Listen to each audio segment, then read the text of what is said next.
আসসালামু আলাইকুম। Smart local government channel থেকে আপনাদেরকে অভিনন্দন। বন্ধুরা, ইতিমধ্যে আপনারা জেনে গেছেন যে এই চ্যানেলে স্থানীয় সরকার প্রতিষ্ঠান সংক্রান্ত যাবতীয় তথ্য উপাত্ত, বিশেষ করে গেজেট, পরিপত্র, নির্দেশিকা আপলোড করব। তো এই মুহূর্তে আমি আপনাদের সামনে যে ভিডিওটি উপস্থাপন করতে যাচ্ছি সেটি হচ্ছে ইউনিয়ন পরিষদের জন্য। ইউনিয়ন পরিষদের জন্য যাবতীয় তথ্য, বিশেষ করে আইন, গেজেট, বিধিমালা, পরিপত্র, নির্দেশিকা ইত্যাদি এই সংক্রান্ত চিঠিপত্র যেগুলি খুবই গুরুত্বপূর্ণ, সেই গেজেট বা পরিপত্র বা নির্দেশিকাগুলি আমি যথেষ্ট সময় নিয়ে ধীরে ধীরে আমি এগুলি আপলোড করেছি ওয়েবসাইটে। তো এই নির্দেশিকা বা বিধিবিধানগুলো পাবেন কোথায়? এই বিধিবিধানগুলো পাওয়ার জন্য আপনারা সবাই জানেন যে এখন প্রত্যেকটা ইউনিয়ন পরিষদ জাতীয় ওয়েব পোর্টালের আন্ডারে রয়েছে। বাংলাদেশ জাতীয় তথ্য বাতায়নের অধীনে 4 নম্বর মান্দা ইউনিয়ন পরিষদ .নওগাঁ.gov.bd জাতীয় তথ্য বাতায়নে মান্দা ইউপি লিখলেই কিন্তু চলে আসবে।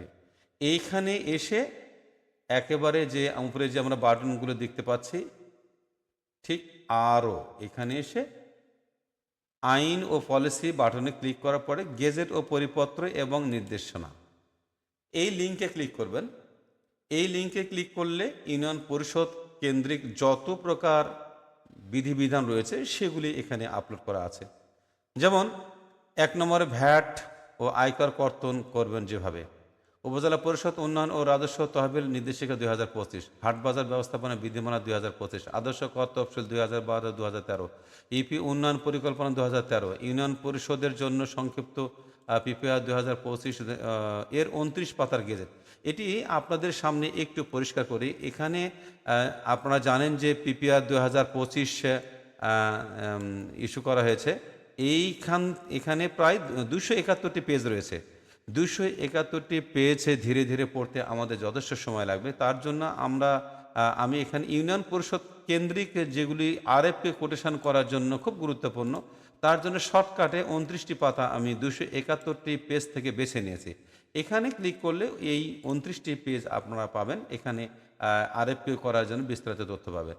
পিপিআর 2025-এর দ্বারা অনলাইনে ম্যানুয়ালি আরএফকেও এই সংক্রান্ত একটি পত্র। ইউপি ভবন মেরামত নির্দেশিকা 2021, পিপিআর 2025। এখানে পিপিআর ফুল গেজেট রয়েছে। 1% সংক্রান্ত পরিপত্র, অনুমোদন এবং কিছু উদাহরণ। এরপরে রয়েছে 11 নম্বর থেকে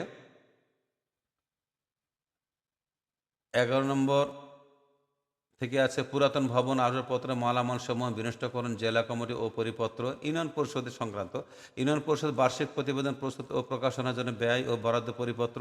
ইউপি বার্ষিক প্রতিবেদন নির্দেশিকা 2021, পিপিএ 2006 এবং পিপিআর 2008। যদিও পিপিএ 2006 ও পিপিআর 2008 এখন প্রয়োজন নেই। আমি এখন চলে যাব 16 নম্বর ইউনিয়ন পরিষদ মহিলা মেম্বার এর ক্ষমতা ও বিশেষ কার্যাবলী বিধিমালা 2016, ইউপি চেয়ারম্যান ও সদস্য কার্যাবলী ক্ষমতা বিধিমালা 2016, ইউপি আদেশের বিরুদ্ধে আপিল বিধিমালা 2016, ইউনিয়ন পর্যায়ে হোল্ডিং অ্যাসেসমেন্ট ও নাম্বার প্লেট স্থাপন এবং ট্যাক্স আদায় করার জন্য এনজিও নিয়োগদান, বয়স সংশোধন না করার জন্য বিস্তারিত নির্দেশনা।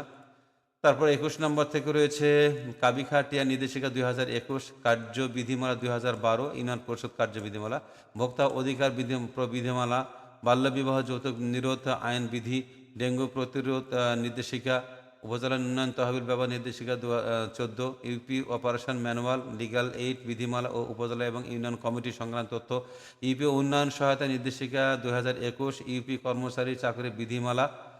তারপরে 31 নম্বরে রয়েছে ইউপি কর্মচারী ছুটি বিধি, জন্মমৃত্যু নিবন্ধন নির্দেশিকা 2021, ইউপি চুক্তিপত্র ক্রয় বিধি 2012, ইউপি প্রবিধান 2016, গ্রাম আদালত 2000 বিধিমালা 2016, গ্রাম আদালত আইন সংশোধন 2013, জন্ম নিবন্ধনে বয়স সংশোধনী সংক্রান্ত, হাটবাজার ইজারার 41% হতে ইউপি কর্মচারীদের বেতন ভাতা প্রদান সংক্রান্ত সরকারি আদেশপত্র, ইউনিয়ন পরিষদ বাজেট বিধিমালা 2016, জন্মমৃত্যু নিবন্ধন ফি সংক্রান্ত গেজেট। এরপরে আছে ৪১ নম্বর সম্পদ সংক্রান্ত বিধিমালা ২০১২ অর্থাৎ ইউনিয়ন পরিষদের সম্পদ। জন্মমৃত্যু নিবন্ধন আইন ২০০৪, অডিট ও হিসাব রক্ষণ বিধিমালা ২০১৬ ইউনিয়ন পরিষদ কেন্দ্রিক, জন্মমৃত্যু নিবন্ধন বিধিমালা ২০১৮ ইউনিয়ন পরিষদ কেন্দ্রিক, ইউপি আইন ২০০৯ অর্থাৎ ইউনিয়ন পরিষদ যে আইনের উপর ভিত্তি করে চলছে সেই আইনটি হচ্ছে ২০০৯। ইউনিয়ন পরিষদ গ্রাম পুলিশের চাকরি বিধিমালা ২০১৫, ইউপি কর্মচারী চাকরি বিধিমালা ২০১৫। বন্ধুরা, আপনারা দেখতে পাচ্ছেন যে ৪৭ নম্বর পর্যন্ত আমি এখানে সরকারের বিভিন্ন বিধিবিধান আপলোড করেছি। কাজেই ঠিকানা আপনাদেরকে জানিয়ে দিলাম যে ইউনিয়ন পরিষদ কেন্দ্রিক যাবতীয় বিধিবিধান আপনারা এই ৪ নম্বর মান্দা ইউনিয়ন পরিষদের ওয়েবসাইটে প্রবেশ করার পরে আরও তারপরে আইন ও পলিসি এখানে যদি ক্লিক করেন তাহলে পেয়ে যাবেন। এছাড়া আপনারা যদি গুগলে সার্চ করেন এই সমস্ত শিরোনাম দিয়ে, আশা করি আপনারা এই সমস্ত এই বিধিমালাগুলি আপনারা পেয়ে যাবেন। আশা করি এই ভিডিওটি আপনাদের কাজে লাগবে। এতক্ষণ সঙ্গে থাকার জন্য অসংখ্য ধন্যবাদ।